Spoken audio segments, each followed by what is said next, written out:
Short circuit gintumod sang Bureau of Fire nga posible gintunaan sang sunog sa barangay Calaparan Arevalo. Sunog nagbilin sang Masobra 200,000 pesos nga halit. Yaring balita nga atong gintutukan.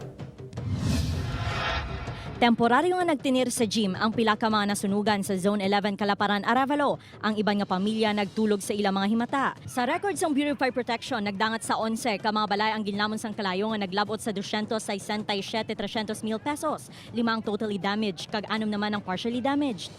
Base sa inisyal nga investigasyon sang BFP, nagsugod ang sunog sa balay ni Kenneth John Simaning kag posible short circuit ang ginhalinan sang kalayo. Kung may posibilidad na siya, kay may init na siya, mga gano'n na siya, bali may electrical arcing nga matabo sa isa ka electrical wire. Kung may damage na ang isa ka electrical wire, kay tungod to sa unil nga gingamit ya.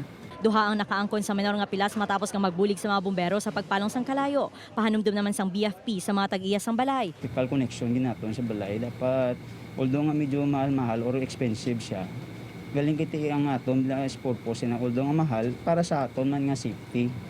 So kung pwede, amo na yun, hindi ta magamit sa mga hindi bila standard nga paagi. Nagpadala naman ang city government sang food packs, blankets, sleeping mats kag mosquito nets sa mga naapektuhan sang sunog.